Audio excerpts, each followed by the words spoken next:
Can a startup survive quiet quitting? No. Impossible. That's it. End of video. But hold on. I actually think that quiet quitting is pretty great. Wait, what? Quiet quitting. Quiet quitting. Quiet quitting. Quiet quitting. Does anybody want to work anymore? Working overtime? No thanks. If you're a quiet quitter, you're a loser. This past July was probably one of the shittiest months I've had as a startup founder. It's been a nightmare. It has required extraordinary work from me, from my co-founder, from our team, doing many more tasks, many different tasks than they were hired for. I've asked them to go the extra mile, and we've required them to go the extra mile. But on the other hand, I wholeheartedly agree with quiet quitting. Essentially, they're doing what they're getting paid to do. They're working with you instead of for you. Balance between their personal lives and their work, and it's hard. You're not quitting, you're not giving up. You're almost rebelling in the sense of setting a boundary. Quiet quitting has become this coping mechanism for millennials and for Gen Zs to deal with corporations getting larger, greedier, executives making so many more multiples of the income their teams make. A coping mechanism to quietly protest the fact that millennial salaries are not enough for the lives that our generation wants to live. And it's perfectly fair to quiet quit. So let's unpack what brought us here, what quiet quitting means for corporate, and if us startup founders actually have the right to ask more of our team. This is our newest series, Millennials Decoded.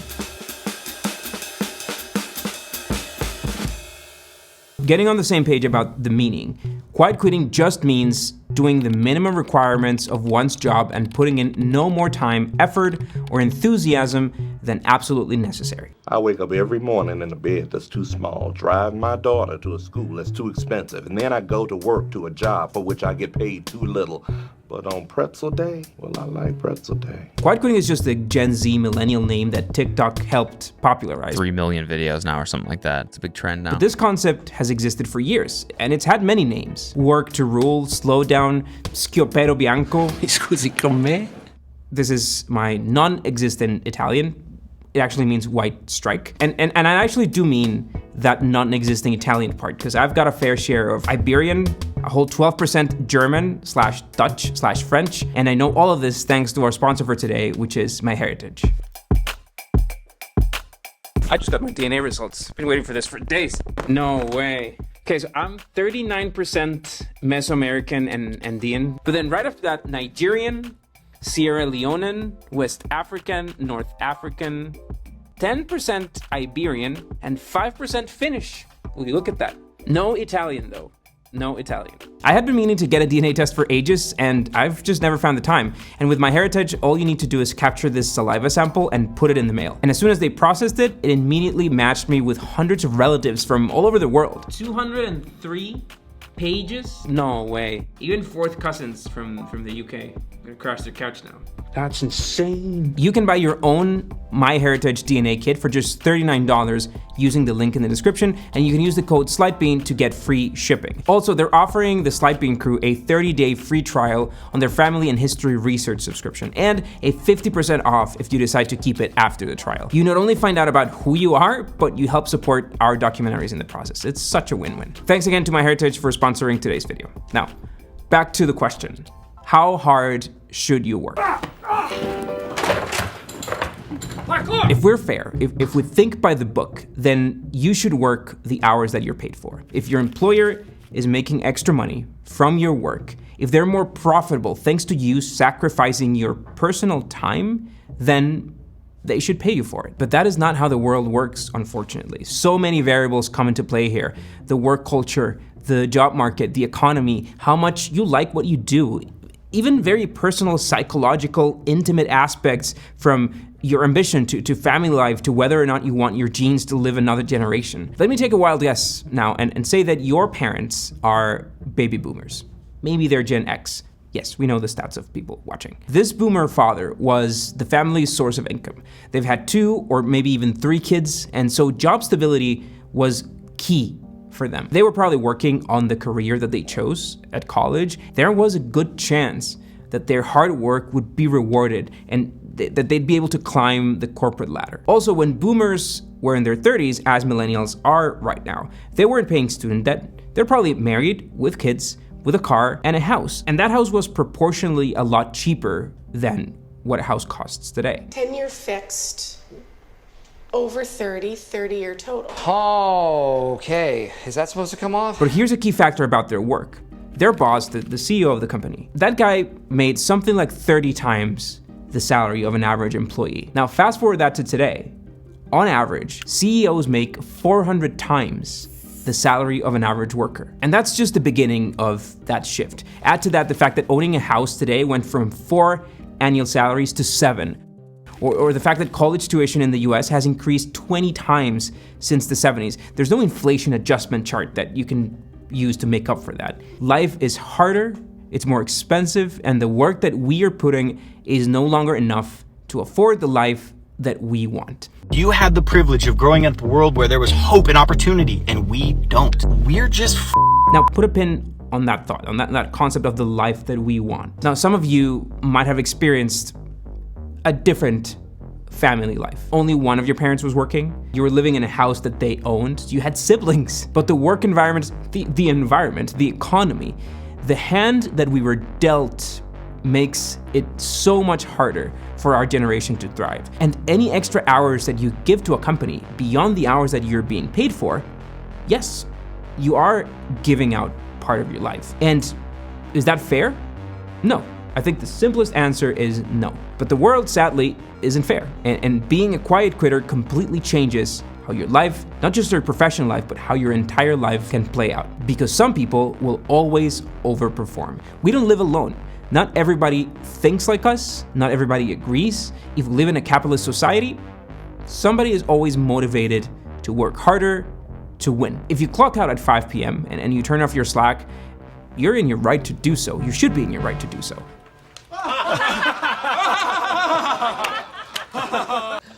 Oh, wow, okay. All right, let's all go home, come on. Whatever we do in society, including how we work, is inevitably affected by others. And unless quiet quitting becomes universal, you're at a disadvantage. Now, you might, people are gonna hate me in the comments for this comparison, but unions kind of pursue this, don't they? It's universal, protected, quiet quitting, for good or worse. Yes, hate me in the comments. Nobody should work more than what they're compensated for, but the people that do will get ahead, and others will lag behind, as unfair as it might seem. And what does getting ahead mean? It may mean making more money or getting a managerial position, and you may not even want that, but on the other hand, lagging behind could mean becoming the first loose end a company needs to cut when it needs to downscale. And that is for the most part the way things work. Like, yes, there are occasional sad stories of a really good worker not being recognized or a bad worker getting a promotion instead, but those stories get traction and you hear about them because they're the exception rather than the norm. They're doing what was specified in the job description when they were hired. Unexpected spin on work-life balance. It's about quitting the hustle culture that goes along with work in our society. You're not quitting, you're taking care of yourself. Speaking from experience as a manager, it's often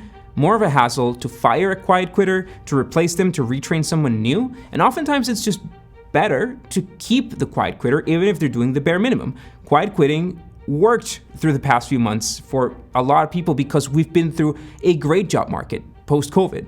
Low chances of getting laid off, high chances of finding another job. And I think that depending on the company that you work for, you can absolutely get away with quiet quitting. But it's always this risk assessment, taking into account the company status, the rest of your coworkers, the job market, the economy, and then balancing that risk against how dangerous it is for you to get fired. Is it fair to get fired because you don't work the extra mile?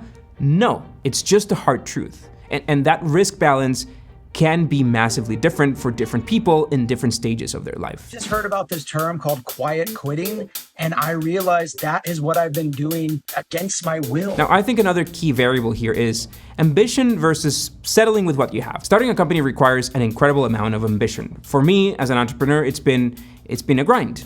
I've lived through 11 years now, because I firmly believe that putting up that effort will pay off. It has paid off. I'm gonna get to that in a sec. Outside of startups, in the corporate world, usually ambition and good work are rewarded. Yes, you have horrible bosses. Yes, you have shitty work cultures. From here on out, we can no longer be friends. You can consider this my retirement from comedy. Yes, you'll still make a fraction of what your CEO is making, but I still believe that in good companies, extra work is visible, pays off, and you have plenty of good companies around. There's a very fair case to say you don't want to grow professionally. You are fine where you are. And if that's the case, then all you need to do is enough to hold on to that and just enjoy the rest of your life. In a good economy, quiet quitting will hold you to the position where you are indefinitely. It will mean less stress, more personal time, more family time, more video game time. But like I said, and I'll finally go back to this point, being fine where we are is so different for each human. And more importantly, it has changed significantly. We looked at home prices, we looked at tuition. We can't look at income against inflation. That middle class life is objectively, statistically, worse than what it used to be. But I think there's one other factor, one often unspoken factor about millennials and spending, and you're not gonna like it. Now, you've seen my DNA now, but here's some important context. I'm 34, I live in a domestic partnership, I have a 9-year-old daughter, I love both of them dearly. I grew up in Costa Rica, I worked a corporate job for 6 years before becoming an entrepreneur, and I started Slidebean and I've now risen to become a top 10% earner of income in Costa Rica. That 10% group doesn't make that much money compared to a developed country, but it is most certainly a better position than what I grew up in, than my parents were in. We're also spending it differently and we're spending more of it. Millennials and Gen Zs travel more, 35 days per year on average. And they spend more money in experiences to live happily. Because happiness to that baby boomer probably meant a couple of domestic family trips per year. They were living the life they wanted to live. But the life that we millennials want to live is different. It's not domestic travel. It's seeing other continents. 1 out of 3 millennials are willing to dish out $5,000 or more on vacation. That's the most cash of any other age group. 55% more Americans travel to Europe this summer compared to last. It's eating out a few times a week. It's delicious Thai food on DoorDash or oat milk latte because who drinks drip coffee anymore? And of course, all of this you ordered from your latest iPhone.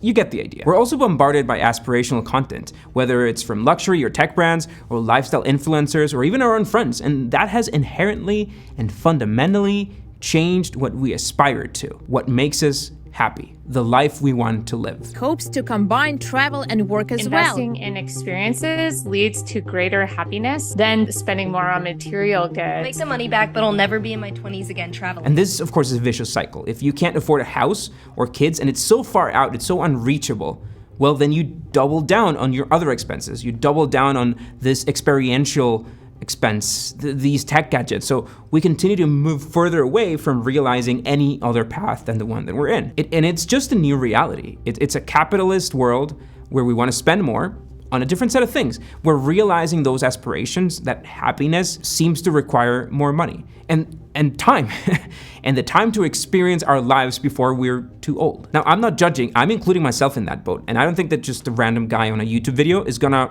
convince you to appreciate more what you already have. But wanting more, that ambition is precisely the motivation to become an entrepreneur. My ambition extends to traveling the world with my family, to eating more incredible food, to living abroad, to experiences that even today I can't afford. And I wouldn't say that I'm unhappy because I can't afford them, but I want them, and that motivates me. But no single person can accomplish that alone. And so finally, back to startups. A startup must be built by a group of people who are all on that same page. Now, I've never run a company larger than what Slidebean is today, but the founders I've met who have succeeded because they've surrounded themselves with smart, ambitious, hardworking people, not quiet quitters. Most business owners say this is just a bunch of slacker employees hiding behind a snappy slogan to make lazy sound better. But very important, there's a fundamental difference between working for a startup and working for corporate America. If you're a startup employee, you're second in line to reap those benefits. If you're employee 1 through employee 10 in a company, you're taking a massive risk by working at a startup. But it's a risk that is usually reflected or rewarded in the level of visibility that you have, the authority that you stand if the company works out, access. In most startups, that also translates into equity, into a real percentage of the company. If you're employee 11 through employee 100, you took slightly less risk, but you still reap the benefit in seeing a company grow around you, in building a team around you as a manager, or just becoming a senior part of the organization. It's that experience of growing with a company which opens hundreds of doors for working at other startups or at pretty much any company in the future. At that stage, quiet quitters stand out. Startups require more, so much more from their employees. So our job as founders is capitalizing that ambition and rewarding them fairly for it, putting the right amount of carrots at the end of the stick, and definitely not paying ourselves 400 times what the team makes. This is like a virus. This is worse than COVID. Kevin O'Leary got a lot of shade for this TikTok, but for an early stage startup, he might be right. I don't want quiet quitters in my company either, because I believe the work environment, the transparency, the benefits, the path to jumping an income bracket that I'm giving them deserves more. It deserves more dedication. It seems like quiet quitting is everywhere. Yeah, that's a recipe for disaster. But most people don't have cool startup jobs. Most people do work for large corporations whose incredible earnings aren't fairly trickling down the chain of command. To them, by all means, quiet quit. You'll be happier, you'll enjoy your life, and together, we might be able to stop the O'Learys from taking advantage of our generation. If you're a quiet quitter, you're a loser. Now, it sounds like quiet quitting was a Gen Z thing, and if it was, thank you, Gen Z. We made a video on why millennials tend to hate Gen Zs at work, and it sparked a bit of a generational war that we didn't intend. But you should check it out. I'm gonna drop it in the comments. Thanks a lot for watching, and we'll see you next week.